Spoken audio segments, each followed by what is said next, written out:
fifth hour. So today we are going to be going over section 3.4, which is graphing functions.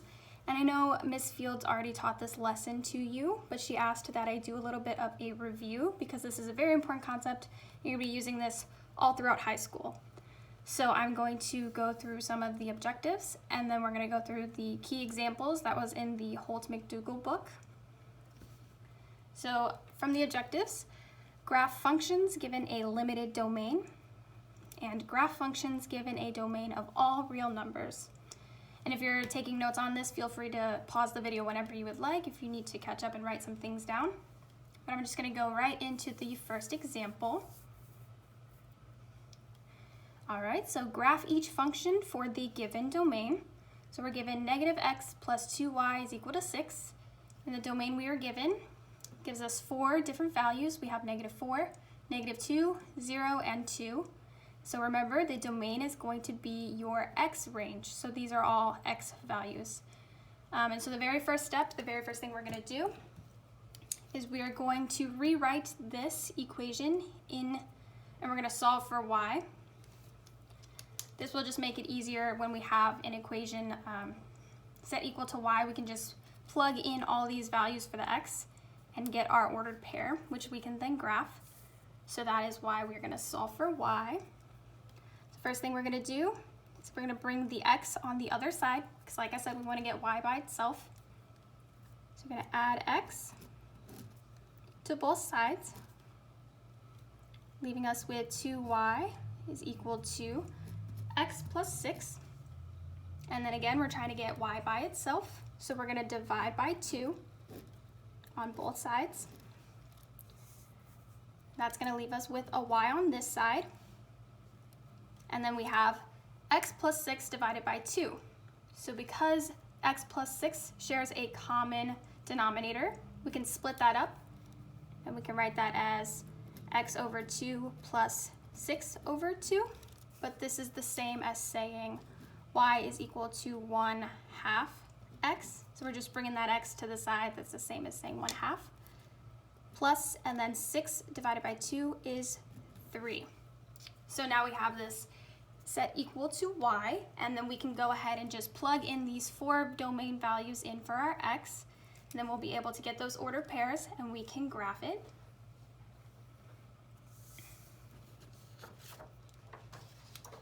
All right, so we found out that the equation is y is equal to 1/2 x plus 3.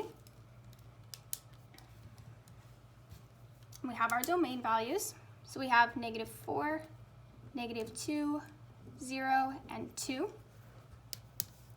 So we're just going to go through and we're going to plug in each of these values for our x to get a y value. Then we can go ahead and write it as an ordered pair. Then we'll be able to graph all 4 of those points to get our solutions. All right, so we have y is equal to 1/2, and then we're going to plug in that negative 4 for the x plus 3.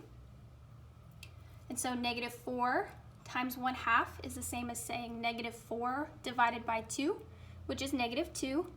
And then negative 2 plus 3 is 1. So we can go ahead and write our ordered pair as negative 4, because remember that's our x value. And then we have our y value we found was 1. So that gives our first ordered pair to be negative 4, 1. Moving on to negative 2, we have y is equal to 1/2. Plugging in negative 2 there, plus 3. And so negative 2 times 1/2 is the same as saying negative 2 over 2, which is the same as negative 1. Negative 1 plus 3, we're going to get 2. So that makes our ordered pair negative 2, 2. All right, and then moving on to the zeros, we have y is equal to 1/2 times 0 plus 3. And we know 0 times 1/2 is going to be 0, and 0 plus 3 is 3. So we get 0, 3 right there. And then for this last value right here, y is equal to 1/2 times 2 plus 3. You know, 2 times 1/2, so that's the same as saying half of 2, which is 1. 1 plus 3 is 4. That leaves us with the ordered pair 2, 4. So now we can go ahead and graph all 4 of those points, and these are our ordered pairs. These are our solutions. So starting with -4, 1, we got -4, go to 1 right there. We have -2, 2, so we have -2, 2. Then we have 0, 3, and we have 2, 4.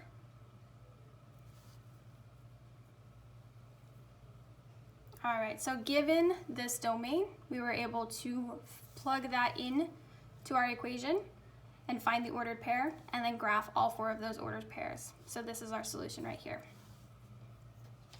All right, we're gonna try one more example like this.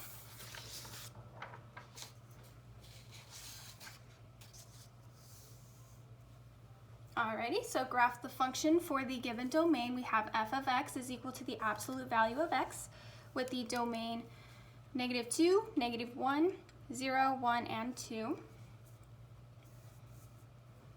All right, so in this example, we're kind of already given our equation that we want to solve. Remember, f of x is the same as saying y. So f of x equal to the absolute value of x. This is the same as saying y is equal to the absolute value of x. But because the problem is given in f of x, we're just going to keep continuing to use this term throughout the entire problem. But just keep in mind that it means the same thing as y. So similar to the last example, I wrote all of our domain values here for x. And we're just going to go ahead and plug those into the function and solve to get the ordered pair. And then we'll plot those ordered pairs, and that's our solution. So first up, we have f of x is equal to the absolute value of -2. So that's just plugging in this value here, right here for our x. We know the absolute value of -2 is 2. So that gives us our ordered pair -2, 2, because this x corresponds with this number right here. And then this f of x is what we just found. We just solved for that. That's our 2. Moving on to the next one, we have f of x is equal to the absolute value of -1, which we know is 1. So we get the ordered pair -1, 1. We have f of x is equal to the absolute value of 0. We know the absolute value of 0 is just 0. So we get the ordered pair 0, 0. And then f of x equal to the absolute value of 1 is going to be equal to 1. So we have the ordered pair 1, 1. And then the last one, we have f of x is equal to the absolute value of 2, which we know is equal to 2. So we get the ordered pair 2, 2. And if you need to, you can go ahead and pause the video and you can catch up and write all that out and understand how we are getting these ordered pairs. So we're just plugging in the x values right here where the x is for each value, and we're getting that f of x right here in the second component for each one. So now we can go ahead and plot all of these points. So we have -2, 2. Then we have -1, 1. We have 0, 0. We have 1, 1. We have 2, 2. So those are our solutions for this problem, given this domain. So now what do we do if we have a domain of all real numbers? There's a couple steps we could take. I'm going to go through and explain the steps, and it's going to help us with the following examples. So step 1 is to use the function to generate ordered pairs by choosing several values for x. So it's very similar to what we've been doing so far, except we get to choose what values of x we want to use. We're not going to be given a domain of x values to use. And then step 2 is to plot enough points to be able to see the pattern for the graph.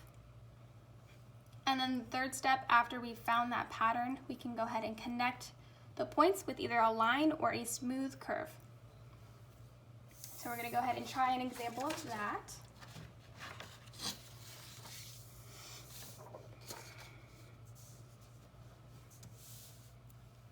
Alrighty, so we're gonna graph each function. So we are given 2x plus 1 is equal to y. All right, and we can go ahead and rewrite this. We know this is the same thing as saying y is equal to 2x plus 1. Sometimes it's easier to look at it in this format just because it's what we're used to. So I'm going to go ahead and write that right here. So y is equal to 2x plus 1. All right, and so which x values are we supposed to use if we're using all real numbers? So to find the pattern, it's a good idea to plug in, we want to plug in positive and negative values to find that whole range to be able to see that pattern. So typically, and I'm sure you guys have already talked about this, typically you could just do 2 or 3 negative numbers, 2 or 3 positive numbers, and then make sure you include a 0 in there. So I'm just going to go ahead and do -3, -2, -1, 0, 1, 2, and 3. Again, you don't have to use these exact x values, but this is typically what I go to find the pattern. It's pretty easy to find it this way. All right, and so similar to our last examples, we're just going to go ahead and plug in the x values, each x value, right here for this x in this function, and then we're going to solve to find our y. Then we'll have our ordered pair. Alrighty, so we have step 1 done because we chose several x values right now, and we're going to go ahead and plug those in and get our ordered pairs. So we have y is equal to 2 times -3 plus 1. So we know -3 times 2 is -6, plus 1 is -5. So we get the ordered pair -3, -5. All right, and then y is equal to 2 times -2. Again, just plugging in our x value in the function. Plus 1. We know -2 times 2 is -4. Plus 1 is -3. So that gives us -2, -3 for our ordered pair for that one. Then we have y is equal to 2 times -1 plus 1. -1 times 2 is -2, and -2 plus 1 is -1. So we get the ordered pair -1, -1. We're going to plug in 0. 2 times 0 plus 1. So we know 2 times 0 is 0, plus 1, we just get 1. So we have the ordered pair 0, 1. If you remember, this is going to be our y-intercept also. Whenever the x is 0, we get our y-intercept. Y is equal to 2 times 1 plus 1. So we know 2 times 1 is 2, plus 1 is 3. So we get the ordered pair 1, 3. And we have y is equal to 2 times 2 plus 1. 2 times 2 is 4, plus 1 is 5. So we get the ordered pair 2, 5. And then y is equal to 2 times 3 plus 1. So we know 2 times 3 is 6, plus 1 is 7. So we get 3, 7. So now we can go ahead and do step 2, which is to start plotting all of the points until we see a pattern. All right, so we have -3, -5. I didn't draw enough values here, but this would go about there. Then we have -2, -3. We have -1, -1. All right, we have our y-intercept, which is 0, 1. That's gonna go right here. We have 1, 3. Then we have 3, 7. I don't have enough values plotted on my point to be able to draw that point up there, but we could probably tell just from looking at this graph that we can see a pattern. So first of all, we can see that we have a slope of 2 over 1. And this is also seen right here in this equation. This number right here is our slope. So we can see for every point we go up 2 and over 1 to get our next point, up 2 over 1 to get our next point. And then also if you look at this equation right here, this is always going to be your y-intercept. So we have that 1 right here. And we found that out right there also. So we can see our pattern, and from this we are able to draw our line. So I'm just going to go ahead and take a ruler and just draw a line connecting all of those points. Putting arrows on the end because those can keep going each way. Alrighty, and so that is the graph of the function y is equal to 2x plus 1. We're going to do one more example kind of like that one, except this time we are working with y is equal to x squared. So similar to what we just did, we're going to go ahead and choose some x values, and then we're going to plug those x values into our function and solve for y to get our ordered pairs. Again, I typically usually just choose -3 to 3 as my range of x values. So I'm just going to go ahead and do that again. So -3, -2, -1, 0, 1, 2, and 3. And then we're just going to go through and we're going to plug in these x values, solve for y, find our ordered pairs, and then we're going to plot those. And then once we have that plotted, we can draw a line through the points. So we have y is equal to -3 squared. And these parentheses right here are very important. So we have -3 squared is the same as 9.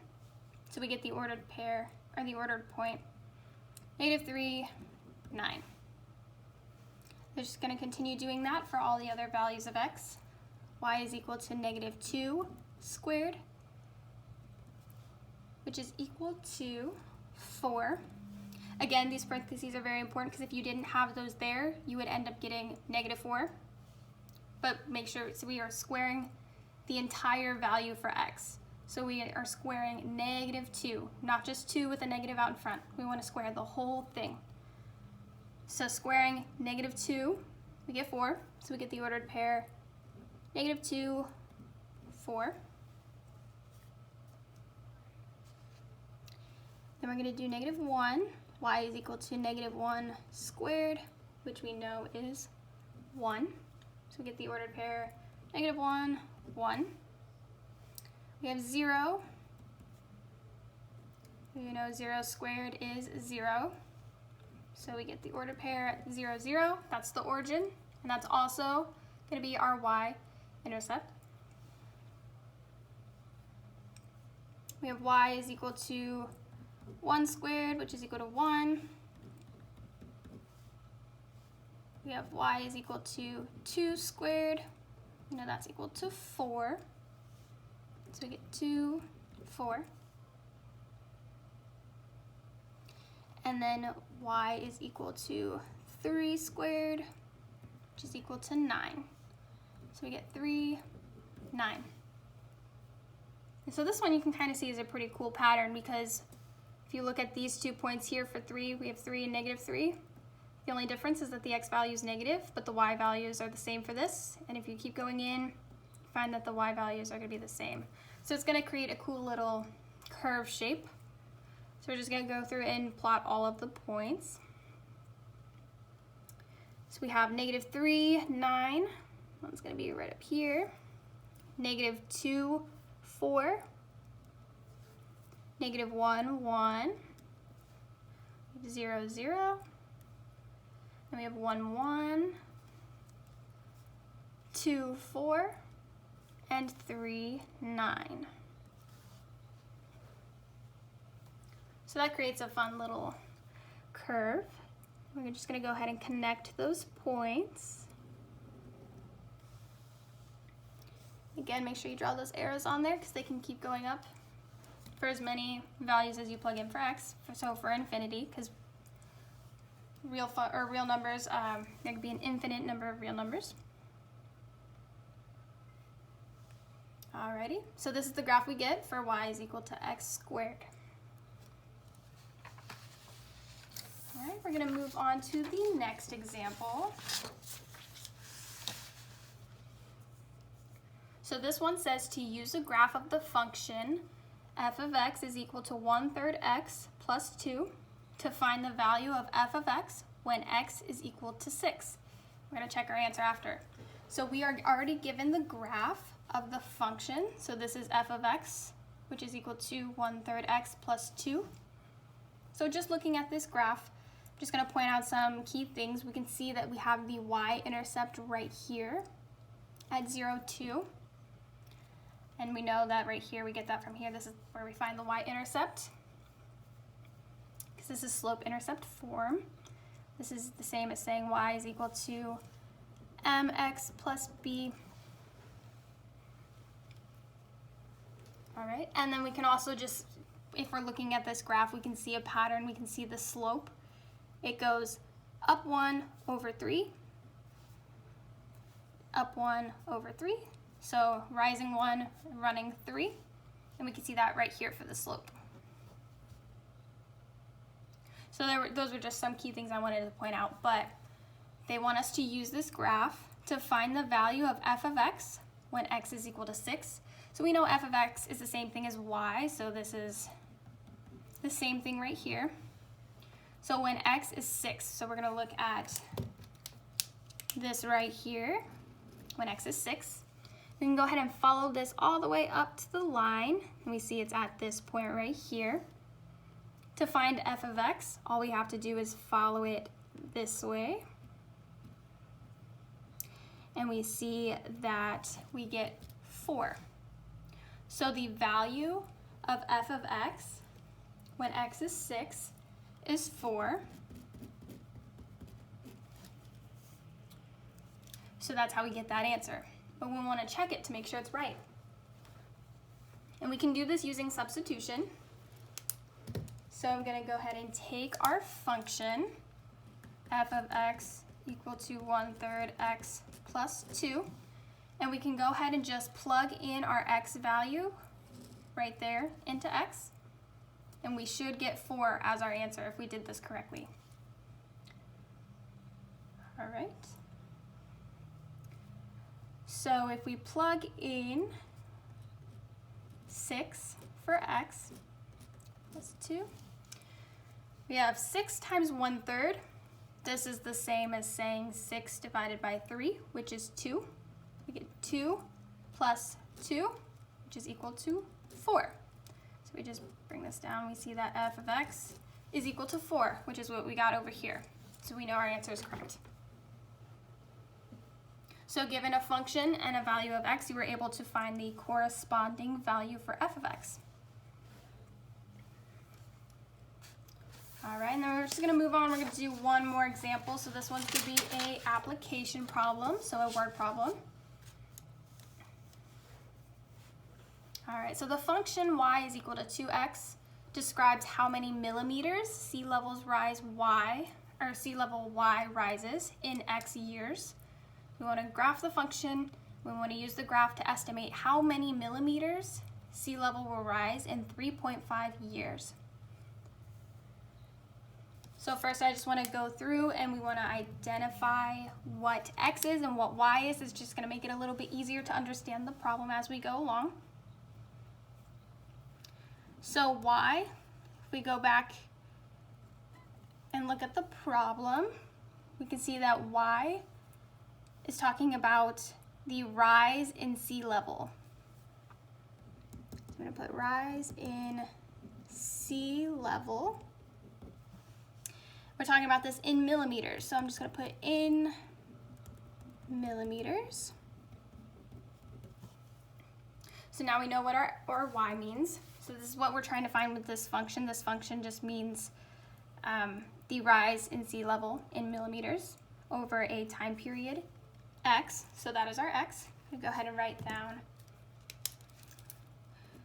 x. So the problem says the rise in x years. So we know x means time. Specifically, we're talking about in years. All right, so now we want to graph the function. So similarly to what we've been doing so far, we're just going to find some x values and list those here, and then solve for y, find our ordered pairs, and then we're going to go ahead and graph those. So when you're choosing these x values, it's very important that we understand the problem. So if we remember x, we're talking about time. Are we going to have negative time? Can we have -5 years or -3 years? The answer is no. So it would seem silly if we put a -3 here or a -2 and started solving for negative values. So we know that we're just going to have positive values, and we can list those under x and solve those for y. Can we have 0 years? Yes, that's also a possibility. We could have no time at all. That's typically going to be the starting point, so we'll always use 0. And then we can just go ahead and just do a couple more values for x until we can see the pattern. So like we've been doing so far, we're just going to plug in each x value right here in this function and solve for y to find each ordered pair. The y is equal to 2.5 times 0 is equal to 0. So we get the ordered pair 0, 0. We have y is equal to 2.5 times 1, which is 2.5. So we get the ordered pair 1, 2.5. And then y is equal to 2.5 times 2. That's the same as saying 5. So we have 2, 5 as our ordered pair there. And then plugging in 3, we have y is equal to 2.5 times 3. That's going to be equal to 7.5. So we get the ordered pair 3, 7.5. And then finally, let's just plug in 4. So 2.5, plugging in 4, we get 10. So we have the ordered pair 4, 10. So now this should be enough points that we can go ahead and plot those, and we can see that pattern and graph this function. So at 0, we have 0, 0. We have 1, 2.5. So starting at 1, we're going to go up 2.5. We have 2, 5. We have 3, 7.5. And then we have 4, 10. All right. And so it's important to note that I labeled the graph. So we're talking about sea level, so I gave it a title, sea level. And then remember over here, we started by deciding what our x and y was, figuring that out. He said our x was time, so we put that on the x-axis. So we have time in years. And then on the y-axis, we found right here that y means the rise in sea level in millimeters. So on the y-axis, I just put the rise in sea level in millimeters. And it's very important that we label all of our axes on our graph. So once we have these points, we can see a pattern. We can go ahead and draw our line in there.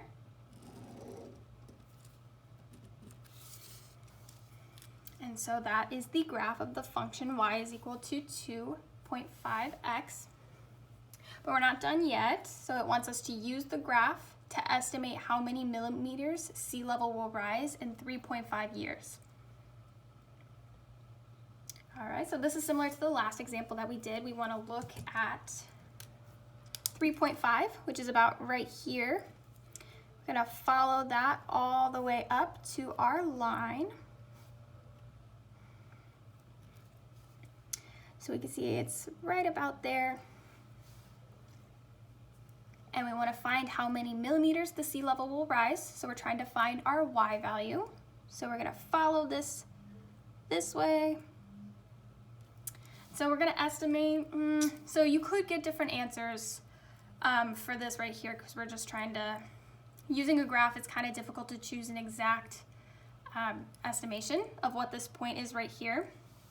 We're going to say it's about 8.75 millimeters. So if we go back up to the question and what we were asked to find, we wanted to estimate how many millimeters sea level will rise in 3.5 years. So the sea level will rise about 8.75 millimeters in 3.5 years. All right, and just to make sure we did this right, we're going to go through and we're going to check using substitution.